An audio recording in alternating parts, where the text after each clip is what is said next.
중요한 시대라고 생각이 듭니다. 왜냐하면은 누구나 다 세상에 태어나서 한 번 살고 그리고 또 사역을 감당하지 않습니까?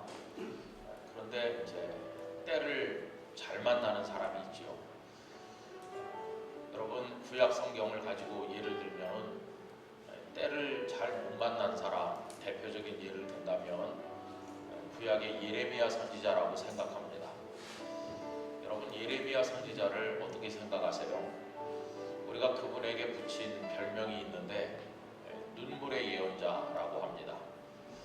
왜냐하면 그분이 사셨던 시대 또 그분이 사역을 하셨던 시대는 울 수밖에 없는 시대였습니다. 남한국 유다가 멸망해 가는 시대죠. 우리 목회자들께서 잘 아시는 것처럼 그분은 요시야 왕 때 부르심을 받았습니다. 그런데 그 요시야는 남한국 유다의 마지막 개혁을 위해서 몸부림을 쳤던 왕이신데 애국과의 전쟁에서 전사하였습니다. 요시야가 죽은 이후에 남한국 유다는 아주 급격하게 기울다가 결국 시드기야 왕 때 남한국 유다가 완전히 멸망하였습니다. 근데 그 역사적으로 비극적인 그 시대를 온몸으로 받아내신 분이 바로 예레미야이시죠. 그래서 그분은 참 때를 잘못 만난 분이다 이런 생각을 해봅니다. 왜냐하면 아무리 나가서 말씀을 전해도 왕도 듣지 않고 방백들도 듣지 않고 백성들도 듣지 않았습니다. 아무리 외쳐도 사람들은 듣지 않았고 결국 남한국 유다는 속절없이 멸망한 것을 우리가 알고 있지 않습니까? 그래서 예레미야는 참 때를 잘못 만난 선지자다 이렇게 얘기하는데, 그러나 그 때를 예레미야가 선택하신 건 아니죠. 예레미야가 그 시대에 태어나고 싶어서 태어나신 것도 아니고 그 힘든 나라에 나고 싶어서 난 것도 아니었습니다. 태어나 보니 남한국 유다에 태어났고 태어나 보니 나라가 멸망해갈 그 무렵에 태어나신 거죠. 여러분 우리나라도 보면은 참 어려울 때 태어나신 분들이 계시지 않습니까? 저는 가만히 생각해 보면 한 1900년대쯤 태어나신 분들, 1900년 그 무렵에 나신 분들이 참 불행하다고 생각합니다. 왜 그러냐 하면 그분들이 1900년에 나서 한 10살쯤 됐을 때 한일 병합이 이루어졌습니다. 일본이 조선을 집어삼킨 거죠. 그래서 나라 잃은 백성이 됐습니다. 한 10살 됐을 때. 그 다음부터는 얼마나 힘든 세월을 그분들이 보냈습니까? 일제의 억압을 받으면서 수탈당하고, 그 1900년에 난 사람은 그들이 한 20살 가까이 됐을 때 3.1운동이 일어났고 많은 사람들이 감옥에 가고 고통받고, 그 옛날에는 결혼을 좀 일찍 할 때니까 이분들이 한 1920년쯤 한 20살 됐을 때 결혼했다고 한번 생각해 보세요. 그래서 아들과 딸을 낳으니까 그 아들, 딸이 15, 16, 17, 18, 19 이렇게 됐을 때는 1935년, 1940년 그 무렵 아닙니까? 그래서 아들 잘 키우고 딸 잘 키웠더니 아들은 징용으로 끌려가고 딸은 정신대로 끌려가고, 이런 비극적인 일이 어디 있겠습니까? 정말 가슴이 다 만신창이가 되는 그런 고통을 그분들이 겪으신 거죠. 끌려간 자녀들 중에는 돌아오지 못한 사람들도 있고 어찌어찌해서 살아서 돌아왔는데 많은 상처를 받고 돌아왔겠죠. 그래서 그 아들, 딸을 또 결혼을 시켜서 이제 살만하게 되나 했더니 6.25 전쟁이 터졌고 이 땅이 폐허가 되었습니다. 얼마나 가난했습니까? 전 세계에서 국민 소득이 꼴찌에서 두 번째일 정도로 우리나라는 가난했습니다. 이분들은 그 어려운 시대를 버티면서 어떻게 해서든지 보리 고개를 넘기면서 죽지 않고 살아보려고 갖은 애를 다 쓰셨죠. 그러다가 우리나라가 1974년까지는 북한보다도 가난했는데 그 이후에 경제개발이 조금씩 되면서 조금 살만해졌죠. 그러다 보니까 이분들의 연세가 어느새 한 80세쯤 되는 것이고, 언제부터인지 몸이 아프기 시작하고, 가서 보니까 암이라고 그러고, 그러다가 세상을 떠나셨죠. 그러니까 이분들이 한평생 살아온 걸 생각해 보면 정말 어려운 때 태어나서 나라가 망하는 것도 경험하고, 일제의 억압에 시달리고, 해방 이후에는 6.25의 고통을 겪고, 우리나라가 그렇게 가난할 때 그때를 살았고, 조금 숨쉬고 살만한가 했더니 이제 병에 걸려서 죽은 거 아닙니까? 그러니까 이분들이 때를 참 잘못 만났다는 걸 알 수 있습니다. 예레미야도 이제 그런 분이셨다고 할 수 있죠. 그런가 하면 여러분, 성경에서 때를 잘 만난 선지자도 있다고 생각합니다. 때를 잘 만난 선지자는 누굴까요? 저는 대표적으로 다윗 왕이 다스리던 시대 선지자였던 나단 선지자 같은 분은 때를 잘 만났다고 생각합니다. 왜냐하면 그때는 이스라엘이 하루가 다르게 부강해지고 뻗어나가던 때입니다. 다윗이 이스라엘 역사를 전성기에 올려놓았습니다. 그래서 갈수록 나라는 강해졌습니다. 거기다가 다윗은 하나님을 잘 경외하는 사람이었죠. 그래서 나단 선지자가 한마디 하면 다윗은 그 모든 하나님의 말씀에 대해서 순종했습니다. 그러니 얼마나 선지자 해볼만 하겠어요. 나라는 날마다 부강해지고, 왕이 신실하게 하나님을 경외하고, 선지자가 한마디 하면 다 받아들여서 그대로 준행하니까 선지자 해볼 만한 시대가 그때였으리라고 생각합니다. 그러다가 나중에 다윗이 밧세바와 문제가 생겼고, 그로 인해서 우리야 장군이 죽고 그런 큰 죄를 저질렀는데, 그때도 나단 선지자가 가서 호되게 그를 책망했을 때 다윗은 나단을 감옥에 던져라 그렇게 하지 아니하고 하나님 앞에 통해 자복하면서 자신의 죄를 다 하나님 앞에 아뢰죠. 시편 51편 그의 통해 자복한 내용을 우리가 알고 있지 않습니까? 그러니까 나단 선지자 때는 정말 선지자 노릇하는 게 좋았겠다, 그런 생각이 들어요. 그런데 그에 비해서 아까 말씀드린 것처럼 예레미야가 선지자 노릇하던 그 시대는 최악의 상황이었고, 결국 그는 나라가 다 멸망하는 것을 현장에서 지켜보다가 얼마나 많이 울었는지 우리는 그에게 눈물의 예언자라고 하는 별명을 붙였고, 성경의 유일한 애가, 예레미야 애가가 남아있습니다. 자, 그럼 여러분, 누구든지 시대와 때를 잘 만나야 된다고 할 때, 그렇다고 한다면 오늘 우리는 어떨까요? 오늘 우리는 때를 잘 만났나? 우리는 시대를 잘 만났나? 이렇게 질문해 본다면, 여러분, 우리 자신의 시대, 오늘 2022년에 우리가 사역자로 하나님의 사람으로 부름받아서 살고 있는데, 지금 우리 시대는 어떤 시대일까요? 저는 목사로서 이런 생각을 해봅니다. 우리나라에서 제일 행복한 목사님들은 언제 목회하신 분들인가 생각을 해보면, 한 1960년대 후반부쯤 신학교에 들어가신 분들이 제일 행복할 때 목회했다고 생각합니다. 한 1970년쯤 될 때 목사 안수를 받고, 아니면 담임 목회를 시작해서 70년대, 80년대, 90년대 그 한 30년 동안에 목회를 끝내신 분들, 그분들이 때를 제일 잘 만난 분들이라고 생각합니다. 그때는 여러분, 한국 기독교가 정말 전성기와 같아요. 그때는 십자가만 걸고 개척교회 시작하면 어떤 교회는 뭐 5년 만에 2,000명 모였다느니 3,000명 모였다느니 참 믿겨지지 않을 만한 그런 이야기들을 여기저기서 듣던 때입니다. 그 7, 80년, 90년대를 지나는 동안에 한국 교회에는 대형 교회들이 많이 생겨나지 않았습니까? 그리고 우리가 마음만 먹으면 여의도 광장에 100만 명 정도 모이는 거는 뭐 쉽게 모였어요.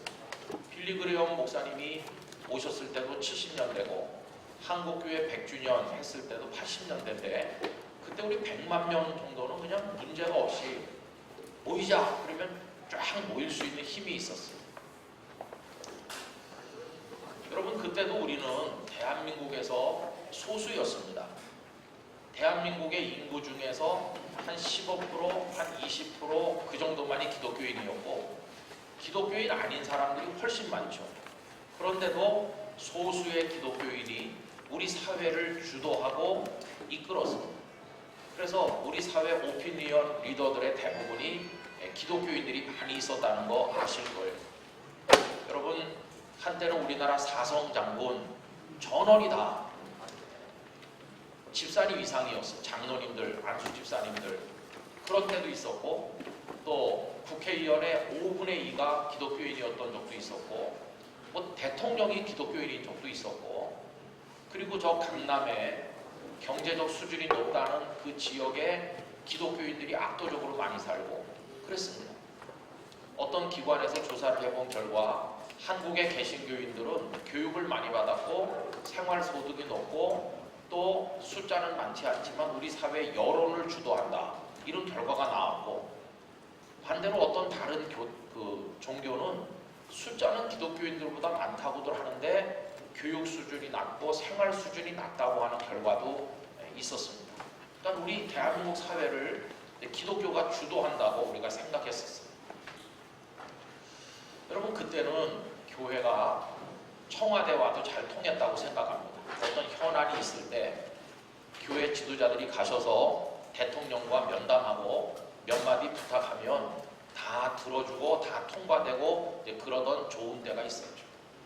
그때가 좋은 때인지는 잘 모르겠습니다만 하여튼 모두가 다 부러워하던 그런 시대가 있었습니다. 그런데 다들 느끼시고 계시겠지만은 1990년대가 시작되면서 목회적 생태계가 조금씩 달라진다는 것을 우리는 알게 됐습니다.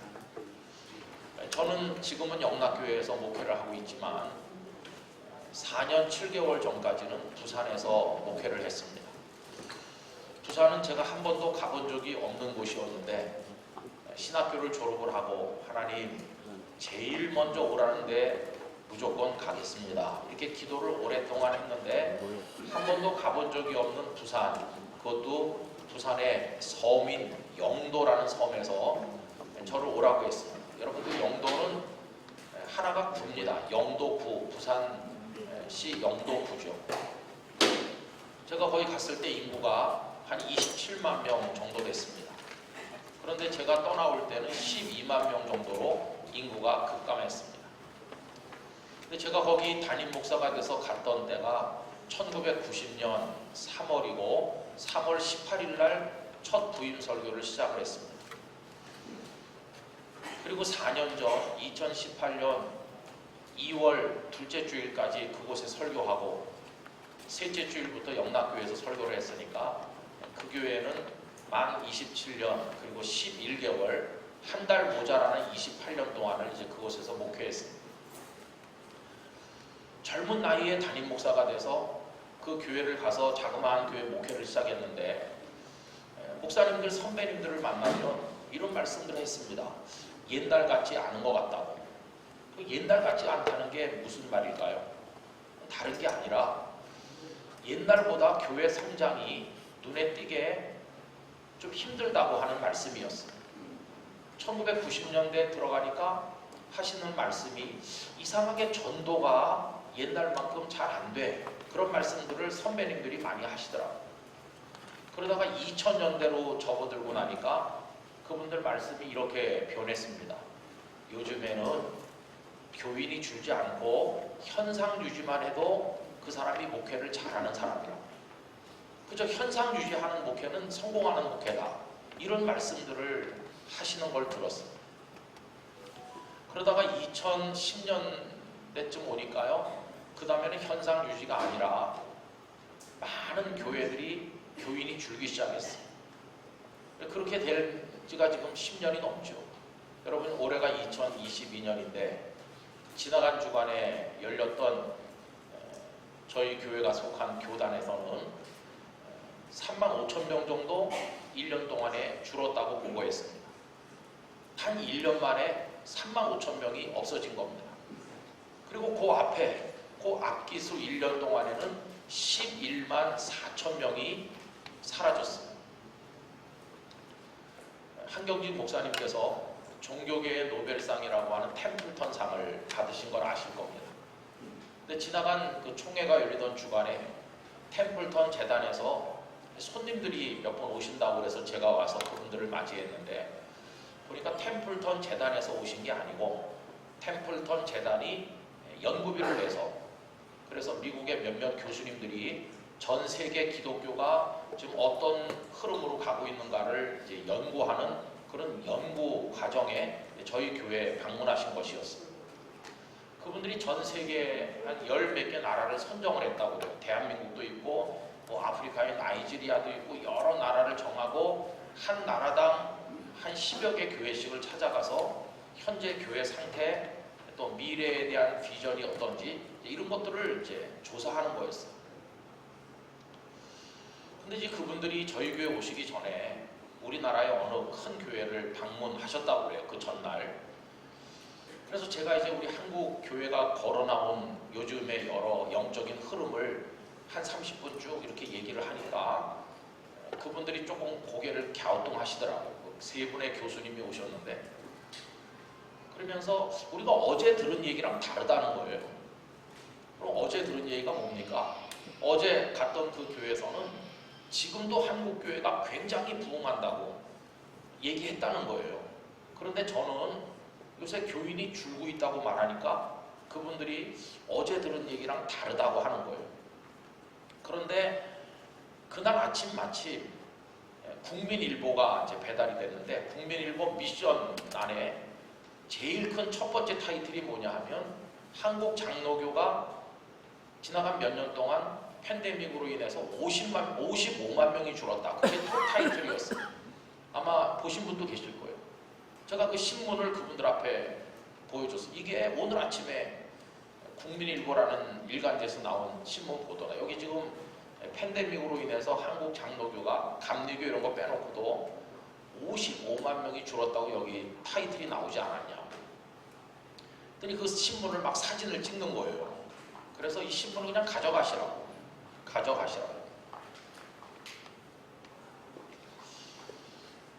그래서 제가 가만히 생각을 해봤습니다.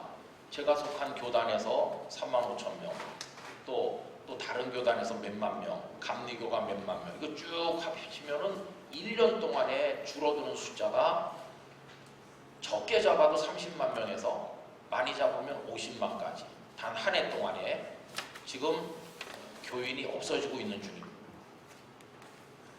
요 한 두 달 전에 저희 교회가 속한 교단지 한국 기독공보 그 일면의 톱 타이틀이 뭐냐 하면은 성도가 35,000명 줄었다고 나오면서 현재 230만 정도 되는데 2030년 그때가 되면 앞으로 8년 후죠. 8년 후에 200만이 무너진다 이렇게 나왔어요.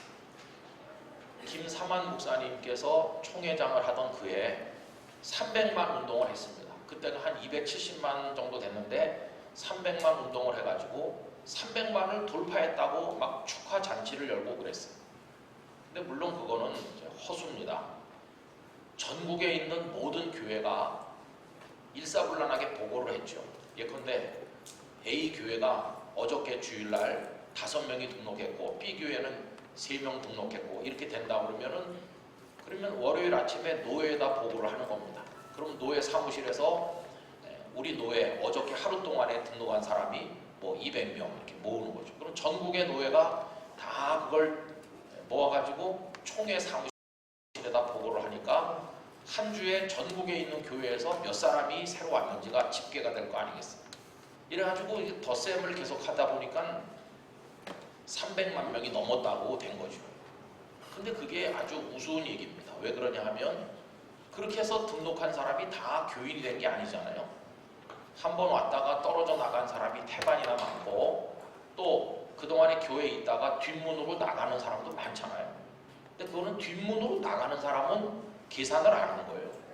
뒷문으로 빠지는 사람은 계산을 안 하고 앞으로 들어온 사람들만 산술적으로 단순 덧셈을 하니까 어떤 허수가 만들어지고 그렇게 300만을 돌파했다고 좋아하던 그때 세상에서는 교회를 많이 비난하고 욕하기 시작했어요. 대형 교회들이 텔레비전에 툭하면 한 번씩 등장을 하면서 사람들의 가십거리가 되고 욕을 얻어먹는 현실이 벌어지게 됐어요. 그러면서 오늘의 현실이 된 거죠.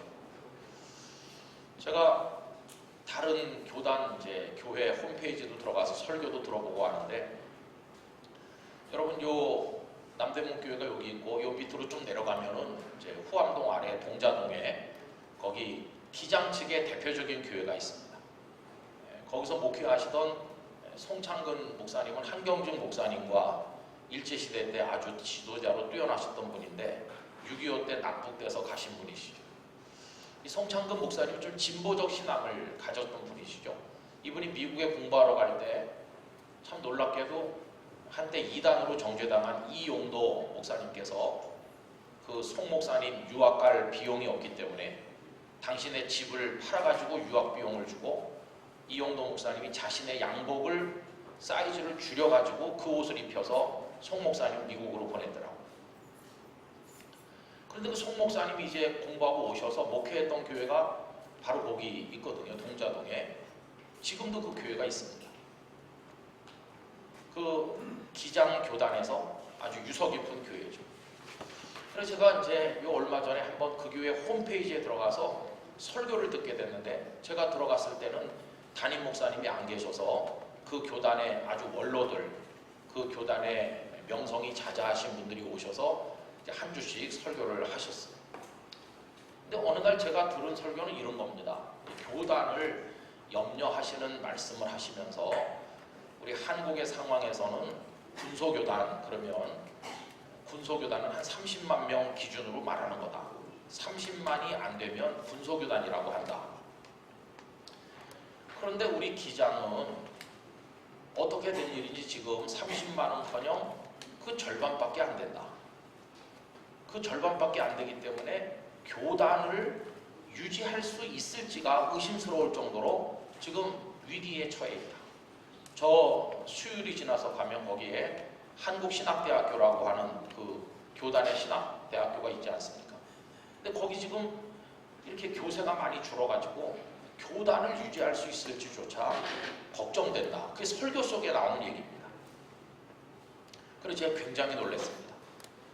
물론 우리 한국에는 예수교 장로회가 많고 기독교 장로회가 적다는 건 알지만 그래도 그 정도까지 많이 줄었을 줄은 몰랐거든요. 좀 한국 교회는 이렇게 서서히 내려가는 게 아니라 막 급하게 이렇게 내려가고 있습니다. 급하게 상상도 못할 속도로 줄어들고 있는 거죠. 그래서 우리나라에서 뭐 장자교단 하는 예장 통합부터가 지금 이렇게 몇 년 후에는 200만도 무너질지도 모른다고 그러니까, 야, 그러면 다 합치면은 한 해에 최하 30만에서 많게 잡으면 한 50만은 무너지겠구나. 여러분, 우리 맨날 한국의 기독교인이 1000만이라고 그랬는데 그 중에는 허수가 많이 들어있죠. 한 사람이 이 교회 저 교회 여러 군데 등록되어 있습니다. 그러니까 실제로 그런 거품을 다 빼면 얼마 안 될 거예요. 우선 제 아들 녀석만 해도 이제 부산에서 제가 목회할 때 부산에 그 교회에 등록이 돼 있었고, 대전에 와가지고 대전에서 대학을 다녔기 때문에 대전의 어느 교회에도 등록이 돼 있고, 제가 서울로 목회하러 오니까 영락교회도 등록이 돼 있으니까 이게 한 녀석이 3군데 등록돼 있는 거죠. 이런 게 다 거품이죠. 거품을 다 걷어내고 이름을 올리고 벌써 5년 10년 교회를 한 번도 안 간 사람도 다 빼내고 그러면은 진짜 그래도 나름대로 기독교인이라고 하는 사람이 얼마 될까, 그런 생각이 드는 거죠. 이제 그런 상황에서 이제 많은 사람들이 줄어들고 있다고 하는 이제 교세 보고가 나온 겁니다. 여러분이 총회 때마다 발표되는 교세 통계는 무슨 외부 기관에서 발표한 게 아닙니다. 무슨 신문 기자들이 취재해가지고 발표한 게 아니고 교회들이 자체적으로 스스로 보고한 거를 모은 게 그렇습니다. 바깥에 있는 기관이 했다고 그러면은 기독교를 폄하하고 깎아내리려고 숫자를 줄였다고 할 수 있지만, 이거는 우리가 보고한 숫자가 그렇게 나오니까 정말 뭐 누가 뭐라고 할 수가 없는 거죠. 그러니 여러분, 지금 목회자로 살고 있는 우리들이 때를 잘 만났다고 할 수 있을까, 아니면 잘못 만났다고 밖에는 말할 수 없을까? 우리 어려운 때 있는 건 사실이에요. 근데 제가 종종 이제 신학대학교에 이제 막 신대원에 입학을 해가지고 공부를 하고 있는 학생들을 만날 때가 있는데 진짜 걱정이 많죠. 지금 신학교에 왔는데 이들이 신학교를 졸업을 하고 목사님이 돼서 나가 목회를 할 앞으로 한국 교회의 영적 생태계라고 하는 게 어떻게 황폐화될 것인가. 세상에서는 반기독교적인 법들이 계속해서 만들어지고 있잖아요. 환경도 점점 안 좋아지고 그런 상황이죠. 오늘 아침에도 여기 오기 직전까지 제가 조희연 서울교육감을 만나서 사립학교가 살아날 수 있는 성경 교육을 자유롭게 시킬 수 있는 그거에 대해서 한 2시간 정도 얘기를 하다가 이제 왔는데요. 참 답답한 일이 너무나도 많죠.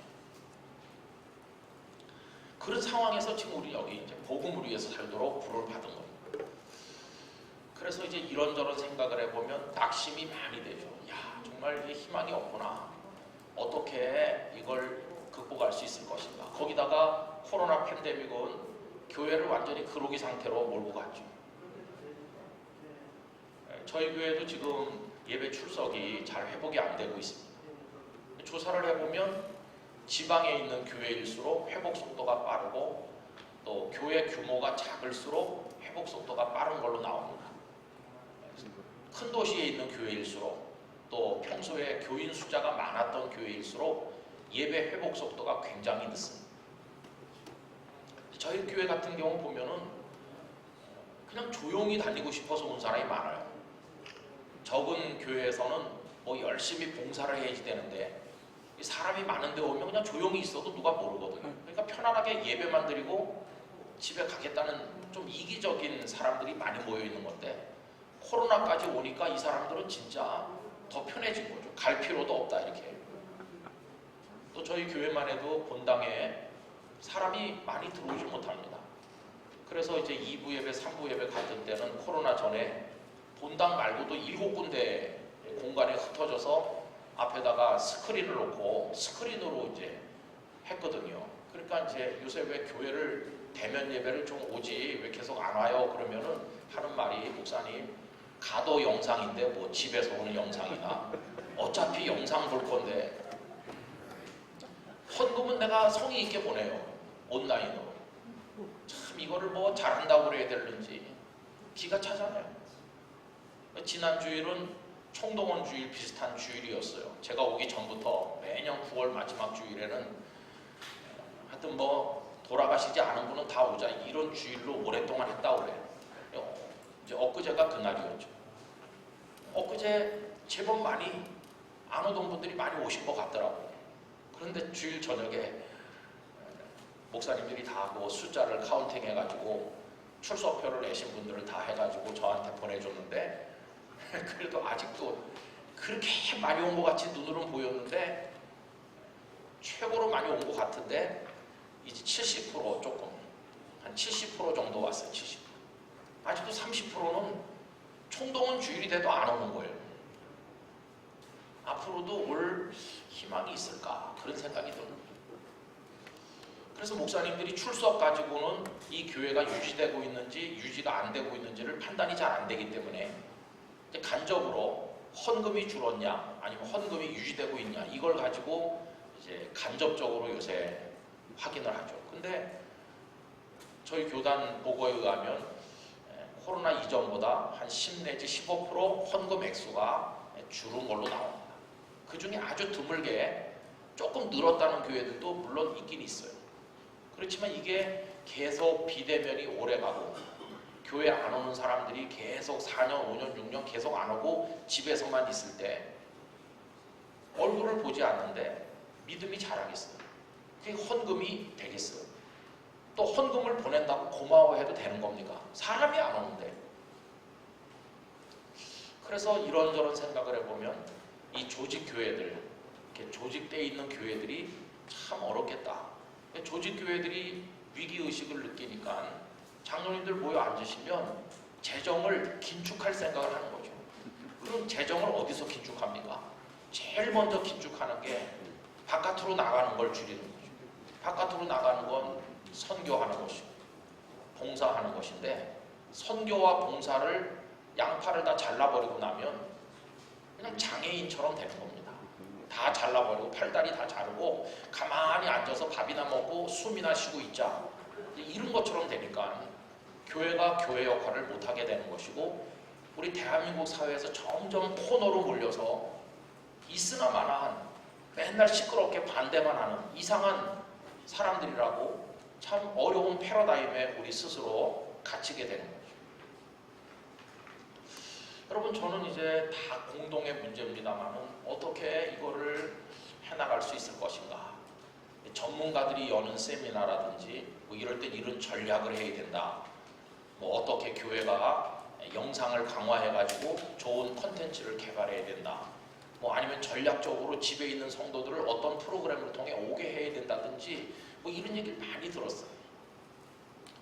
그러나 그것이 타당해 보이면서도 근본적 해결책은 아니라는 생각을 늘 하게 됐습니다.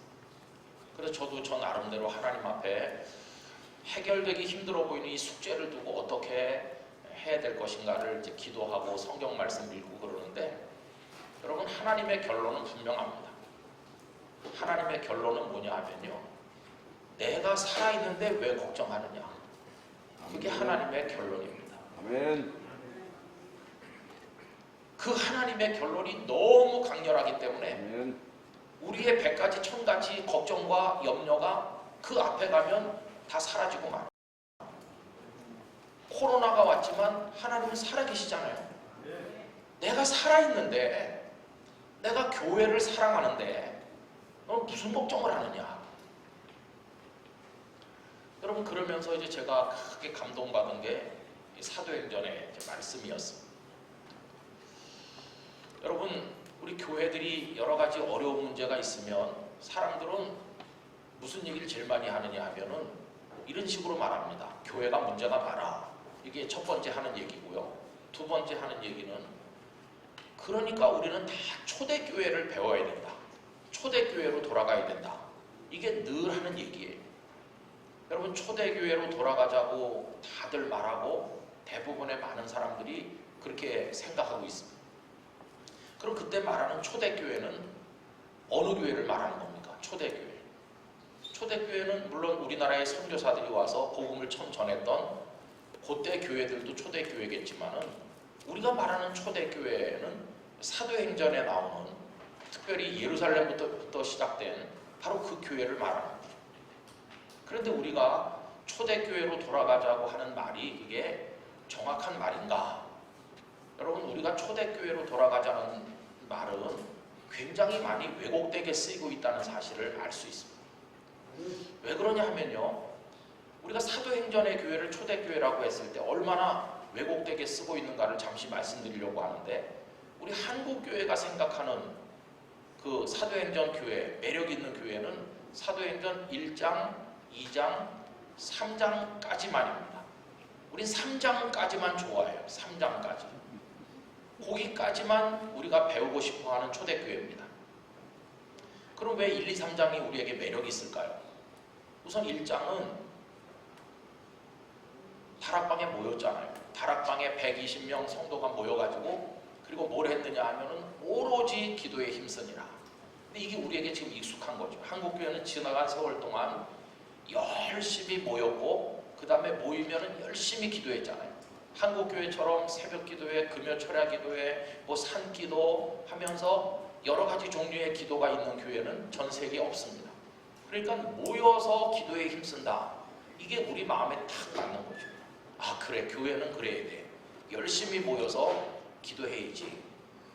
많은 목사님들이 모이라고 강조하고, 그래서 기도해 오라고 그러고 주여 상창하면서 뜨겁게 기도하고, 그게 우리 체질이 돼 있어요. 모여서 기도한다. 하나도 거기에 거부감을 안 느껴요. 모여서 기도하는 거 너무나도 당연한 거예요. 그 다음에 2장은 진짜 한국교회가 로망처럼 생각하는 거죠. 2장의 1절 이하에 보면 오순절 날이 되었을 때 다락방에 모인 성도들에게 하나님의 성령께서 강력하게 임하시잖아요. 여러분, 그동안 한국교회는 뭐 교단과 교파를 떠나서 다 성령 충만을 갈망해 왔어요. 물론 뭐 순복음교회나 이렇게 그런 걸 더 강조하는 교단이 있긴 하지만, 우리 한국교회는 뭐 장로교회도 성령 충만을 강조하고 다 성도들이 은사를 사모하고 장로교회 성도들도 방언을 사모하고 신유의 은사를 사모하고 다 그런 거 아닙니까? 우리 한국교회 이 시스템 안에서는 지금 교단과 교파별로 메시지의 특성이 많이 사라졌어요. 장로교 가서 설교를 들으나 순복음교회 가서 들으나 거의 비슷하다고 할 정도로 우리 한국교회 메시지는 거의 그 사도행전 2장에 많이 닮아 있습니다. 뜨겁게 기도해서 성령의 사람이 되자. 그 성령이 임하시면 권능을 받는 거죠. 권능.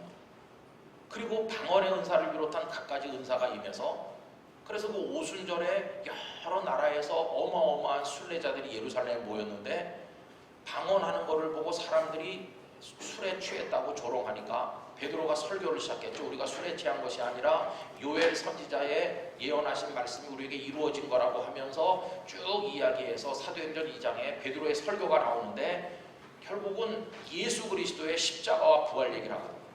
예수님의 십자가와 부활, 복음을 얘기하거든요. 이게 말하면 복음 선포, 복음 전도를 하는 겁니다. 그 순례자들이 그렇게 많이 모였는데 어떤 기록에 의하면 평상시 예루살렘의 인구는 7, 8만 명 되고 무슨 6월절이나 오순절이 됐을 때는 그 조그만 예루살렘에 100만 명, 200만 명씩 모였다고 하는 기록이 있습니다. 그럼 그때 베드로가 성령에 충만했던 그 오순절에 한 100만 명 정도가 모여있다고 해봅시다. 예루살렘 그 골목골목마다 사방에서 온 순례자들이 넘치는데 그들에게 베드로가 설교하는 모습은 여의도 광장에서 빌리그레아 목사님 100만 명 앞에 설교하는 것과 비슷한 거죠. 제가 기억하는 것은 빌리그레아 목사님이 어느 날 그 예수님이 여리고를 지나가시다가 그 성문에서 안 못 보는 소경을 고치신 얘기를 하면서 예수님이 지나갈 때 그 소경 거지가 다윗의 자손 예수여 나를 불쌍히 여기소서 이렇게 부르짖었는데 사람들이 야단치면서 조용히 하라 그랬지만 그가 낙심하지 아니하고 더 크게 외쳐 부르짖었더니 주님께서 그의 눈을 뜨게 하셨다. 그러면서 그 하얀 옷을 입으신 빌리그레아 목사님께서 여러분 지금 예수님께서 서울을 지나가고 계시는데 이게 마지막 기회일지도 모른다. 그 여리고성이 예수님 마지막 지나가시는 거거든요. 예수님이 여리고 지나가신 다음에 십자가지로 가시기 때문에 바디메오가 그때 예수님 안 붙들었으면 영영 기회가 없는 것처럼 예수님이 지금 서울을 지나가고 계시는데 오늘 밤 주님을 영접해야 된다. 제가 기억할 때 그 하루 저녁에 그 빌리그레아 목사 설교를 듣고 그 자리에서 예수님 믿겠다고 일어난 사람이 한 8만여 명 된다고 들었어요. 하루 저녁에. 근데 베드로의 설교도 그런 거죠. 당신들이 죽인 그 예수를 하나님이 살리셨다 그러면서 우리가 그 증인이다. 이렇게 설교할 때 거기 모인 사람들이 가슴을 치면서 우리가 어찌할꼬 이렇게 하니까 회개하고 복음을 믿을 성령을 받으라고 얘기하잖아요. 그날 회개하고 세례받은 사람이 하루에 3,000명. 그게 사도행전 2장. 그리고 나서 이제 사도행전 2장 끝에 가면 이제 그 사람들이 모이기에 힘쓰고 떡을 떼고 집에서도 교제하고 또 가르침을 받고 기도하고 이런 얘기가 사도행전 2장 뒤에 나오죠. 그러니까 사도행전 2장은 한국 교회가 너무나 좋아하는 내용이에요. 1장에서는 열심히 모여서 기도했다. 2장에서는 그랬더니 성령이 임하셨고 능력이 생겼고 한 번 설교하니까 3,000명이 믿었고 교회가 폭발적으로 부흥했고 사랑이 넘쳐서 그 안에 아주 행복한 교회가 됐다. 개척하는 목사님들마다 다 그렇게 되기를 위해서 기도하면서 개척하지 않겠어요? 언제나 그 1장, 2장을 꿈꾸는 거죠. 거기다가 이제 3장으로 넘어오면 이건 금상첨화죠. 3장은 제9시 기도 시간에 베드로와 요한이 성전에 기도하러 올라가는데 성전 미문에 안진뱅이 날 때부터 한 번도 걸어본 적이 없는 장애인이 있었는데 은과 금은 내게 없거니와 내게 있는 것으로 내게 주노니 곧 나사렛 예수의 이름으로 일어나 걸으라 그러니까 벌떡 일어났잖아요. 그래서 그 사람이 막 걷기도 하고 뛰기도 하며 하나님을 찬미하니까 예루살렘이 뒤집혔죠. 이 사람이 분명히 그 사람인데 어떻게 이렇게 걸을 수 있느냐. 그때 또 베드로가 이 사람이 걷게 된 것은 예수 그리스도의 이름으로 걷게 된 거다. 또 설교를 하거든요. 또 많은 사람들이 믿게 되는 거죠. 그래서 교회 안에 그런 기사와 이적이 일어나고 병든 자를 위해 기도하니까 병든 자가 벌떡벌떡 일어나고 얼마나 멋진 교회입니까? 여러분 지나간 몇십 년 동안 한국 교회 안에 그런 능력들이 곳곳에서 많이 나타났어요. 이 말씀을 드리는 저부터가 중학교 3학년 다닐 때 얼굴이 다 돌아가고 마비되고 상체가 마비돼서 말도 할 수가 없었고, 물 마시면 물 다 쏟아지고, 학교도 갈 수가 없었고, 서울의 병원이란 병원을 다 다녀도 병명도 알아내지 못했어요. 근데 중학교 3학년이고 열심히 공부해서 그 이듬해 고등학교 입학시험을 쳐야 되는데, 그때는 추첨이 아니고 학교를 지원해서 갈 때입니다. 지원해서 가던 때인데 공부를 할 수가 있나요? 그래서 참 고통받았습니다. 4월 5일 식목일부터 아프기 시작해서 11월 말까지 한 7달 정도 희망 없는 병을 앓았거든요.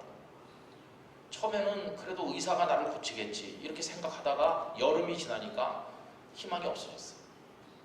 온갖 민간요법 뭐 다 해도 안 되고, 그래서 이제 가을이 되면서부터는 완전히 낙심했어요. 저는 목사 될 생각이 요만큼도 없었습니다.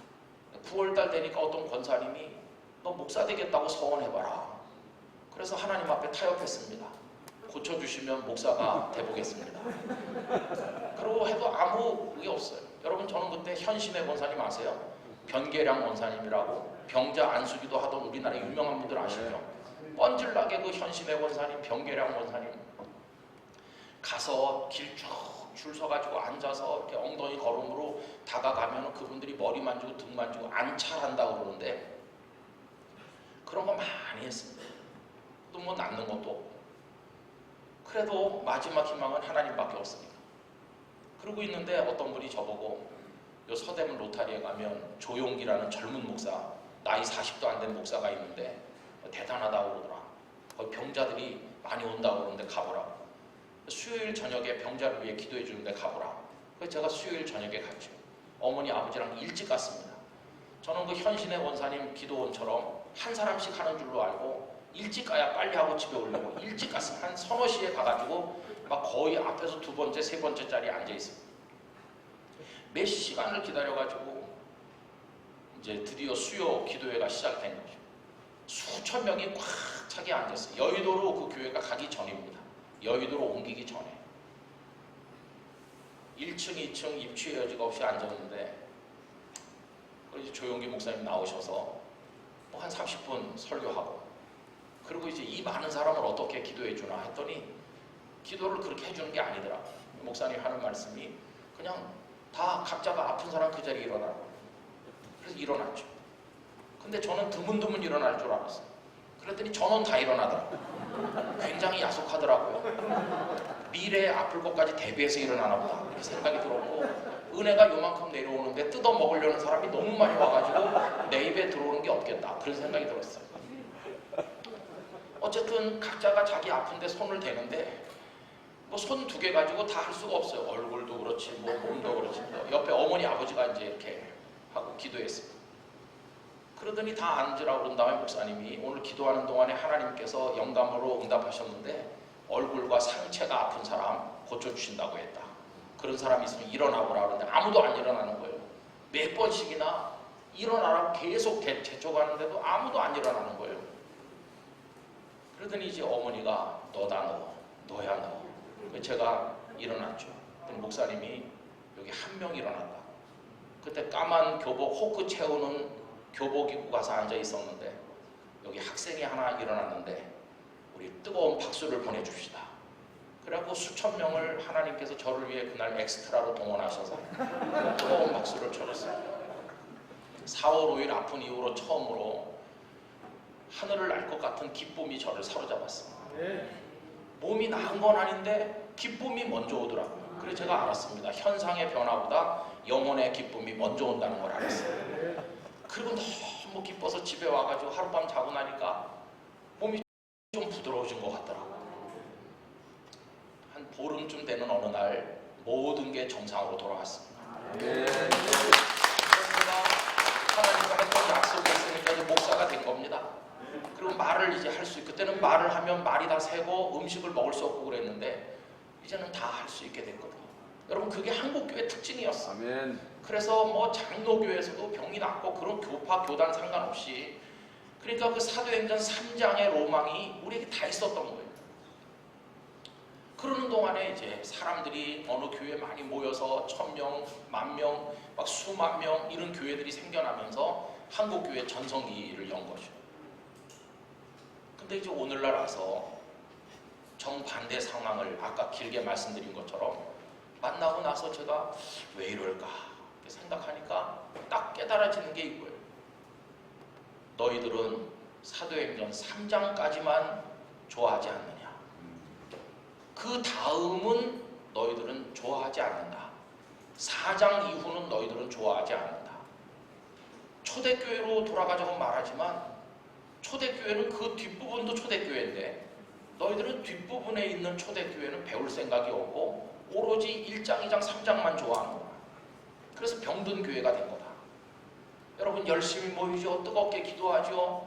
그리고 성령의 충만함이 있죠. 말씀을 전해서 매일같이 새신자가 몰려 들어오죠. 예배당이 작아서 더 큰 예배당 짓죠. 병든 자가 일어나서 간증하죠. 초청 집회를 하면 막 엄청나게 오죠. 거기까지가 한국교회였어요. 근데 그러면서 교회가 커지고 목회자가 이름이 나면 거기 이제 부패가 일어나기 시작했어요. 하나님의 영광을 차지하는 사람들이 나타났고 그 교회가 무슨 세력이나 되는 것처럼 주님의 피로 값주고 사신 교회가 개인의 전유물처럼 되기도 하고 많은 영적 문제가 나타나고 교회들이 세상의 TV에서 조롱받는 그런 상황이 오게 된 것이죠. 그 왜 그럴까? 여러분 4장 이후를 좋아하지 않아서 그렇습니다. 4장부터는 무슨 얘기 나오나요? 전혀 다른 얘기가 나옵니다. 4장에는 사내들인 공회에 끌려가는 얘기가 나옵니다. 끌려간다. 신문당한다. 위협당한다. 얻어맞는다. 감옥에 간다. 그게 그 뒤에 나오는 얘기입니다. 그러다가 7장에 오면 스데반 집사님이 돌에 맞아 순교하셨죠. 죽는다. 그리고 이제 8장으로 넘어가면 사울이 스데반의 죽음을 당연히 여겼다. 이렇게 나오면서 예루살렘에 그날에 큰 박해가 일어나서 사도를 제외하고 모든 사람들이 다 뿔뿔이 흩어진다 하는 말씀이 나옵니다. 여러분 그 2장에서는 1장에서는 열심히 모여서 기도하고 또 수천 명이 늘어나서 또 모이고 이 모이는 교회로서 매력이 있었는데 그 뒤에 나오는 교회는요 모이는 교회가 아니라 다 흩어지는 교회였던 거예요. 흩어지는 교회. 아멘. 지금 우리 목사님들이 어디서 목회를 하고 사역을 하든지 가장 두려워하는 게 뭡니까? 흩어질까봐 두려워하는 거예요. 코로나 끝났는데도 왜 안 모이지? 이게 지금 가장 큰 고민거리 아닙니까? 내가 어떤 직장 선교라든지 뭘 하든지 옛날에는 신우에 100명 모였는데 요새 20명밖에 안 모이네. 다 어디가 있는 거지? 그게 다 흩어진 것 때문에 우리 지금 두려워하고 있잖아요. 근데 초대교회가 흩어지는 교회였던 거예요. 흩어지는 교회. 그래서 제가 깨달은 게 이겁니다. 아, 흩어지는 게 이상한 게 아니라 당연한 거였구나. 흩어지는 게 잘못된 게 아니라 교회가 가져야 될 당연한 속성이었구나. 초대교회로 돌아가자고 말하려면 흩어질 각오가 돼 있어야 되는구나. 흩어질 때 오히려 교회 복음이 사방으로 확대되는구나 하는 걸 알게 됐습니다. 여러분 그 8장 1절 2절 쭉 보면 흩어진 사람들이 믿음 다 버리고 도망간 게 아닙니다. 흩어진 사람들이 흩어져 가는 데마다 예수님의 생명의 복음을 전도했거든요. 빌립 집사님은 사마리아에 가서 전도했거든요. 그러니까 흩어지는 게 패배가 아니라 복음이 쫙 퍼져나가는 승리였거든요. 하나님께서 제게 가르쳐 주시는 거예요. 너희들이 잘못 생각하는 게 있다.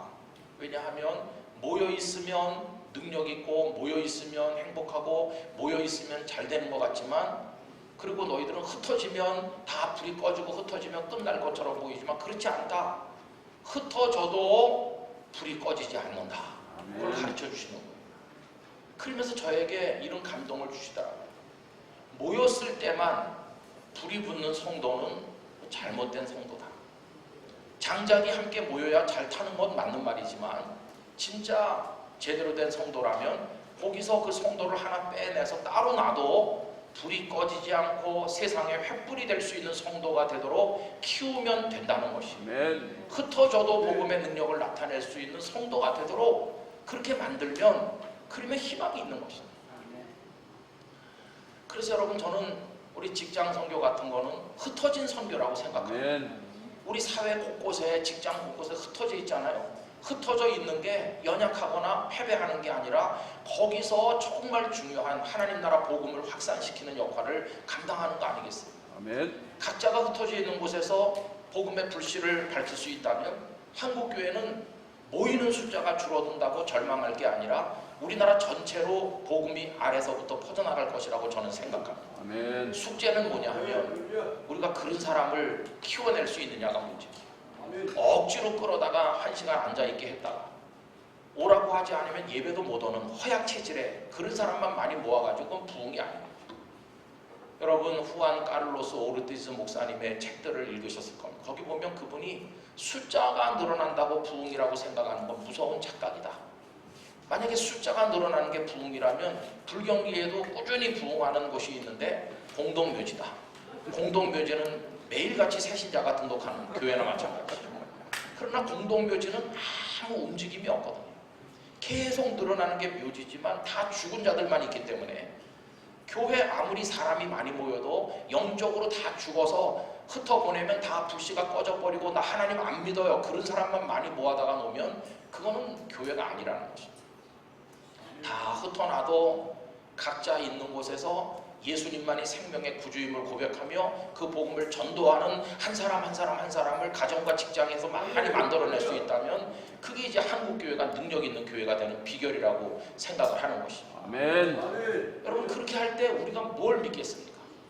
옛날에는 어떤 전략도 중요했고 뭐 다 중요하지만 이 전략도 저 전략도 안 먹힐 때 마지막 전략은 하나님 그분 자신이십니다. 살아계신 하나님이 해답이신 거예요. 하나님의 전능하신 능력으로 이길 수가 있는 것이죠. 그래서 사도행전 1장 8절 아까 다 암송하셨는데 오직 성령이 너에게 임하시면 너희가 권능을 받는다. 여러분이 권능은 디나미스라는 헬라어라는 거 아시지 않습니까? 디나미스는 거기서 다이나마이트라는 단어가 파생됐죠. 성령이 너에게 임하시면 권능을 받고 이거를 다른 말로 바꾸면 성령이 너에게 임하시면 너희가 폭탄이 된다. 그런 뜻입니다. 아멘. 여러분 계란을 바위에다 던지면 100번 1000번 던져도 계란이 박삭 깨집니다. 바위를 깨뜨리는 계란은 없는 거죠. 그러나 바위를 깨뜨리는 계란도 있는 거죠. 어떻게 해요? 겉으로 볼 땐 계란인 줄 알았는데 껍데기는 계란처럼 보였는데 속에는 폭탄이 들어있으면 그건 수류탄처럼 바위를 깨뜨리는 것입니다. 여러분 당시 예루살렘의 총독, 성전의 대제사장을 비롯한 백성의 장로들 그리고 헤롯의 왕과 아주 막강한 세력이 큰 거대한 바위처럼 예루살렘에 있고 예수님의 제자들, 그 예수님을 따르는 사람들 계란처럼 연약했습니다. 그러나 그들이 예루살렘을 막 쪽쪽 쪼개는 거죠. 왜냐하면 성령께서 임하셔서 그들이 권능, 폭탄을 받았거든요. 그럼 베드로는 폭탄이었고 요한도 폭탄이었던 거예요. 겉으로 볼 때는 연약해 보이지만 사실은 그 속에 폭탄이 들어있기 때문에 바위를 깰 수 있는 거죠. 저는 오늘 이 시대가 되고 나니까 이제 우리 목회자들이나 성도들이 마지막으로 의지할 수 있는 해법은 하나님의 그 폭탄을 받는 수밖에 없어요. 하나님의 권능을 얻는 수밖에 없어요. 아무리 뻣뻣한 정책 당국자들도 아무리 교회를 비난하는 사람들도 인생에 문제가 있고 그들에게도 눈물과 고통이 있는데 하나님만이 당신을 변화시키고 해결해 줄 수 있다고 하면서 그 능력이 나타나면 그 사람들도 다 거꾸로지고 돌아오게 될 것이에요. 결국은 우리가 하나님의 성령님으로 무장해서 권능을 받는 것 외에는 방법이 없는 거죠. 여러분 초대교회 성도들이 모여있다가 흩어지게 됐을 때 큰 충격을 받았겠지만 흩어지면서 믿음의 불꽃이 다 꺼진 게 아니라 가는 데마다 전해가지고 거기 교회가 세워지고 안디옥에도 교회가 세워지고 안디옥 교회가 바울과 바나바를 선교사로 보내고 오히려 더 확산될 수 있었던 것은 그들 속에 성령께서 역사하셨기 때문인 것이죠. 저는 우리 교회 교육자들에게 이렇게 말합니다. 무슨 신학 서적을 읽는 것도 중요하고 어느 교회에서 무슨 프로그램을 하는지 배우는 것도 중요하지만 우리 목회자 자신이 성령님을 충만하게 만날 수 있어야 된다. 성령님의 능력을 경험해야 된다. 그래서 그저 평범한 말을 해도 그 속에 하나님의 능력이 역사하는 게 성도들 가슴에 전달될 때 그 성도들이 흩어져 가도 복음의 능력을 나타내는 성도가 되는 것입니다. 교회에 오는 사람이 1000만에서 500만으로 줄었다 치더라도 나머지 500만이 죽은 게 아니라 흩어져 있는 곳에서 그리스도인으로 살고 있다면 한국교회는 지는 게 아니다. 그런 생각을 하는 것입니다. 여러분 아까 처음에 제가 막 수십만 명씩 매년 줄고 있다고 이렇게 말씀드렸는데 그러나 인구 센서스 조사 결과는 다릅니다.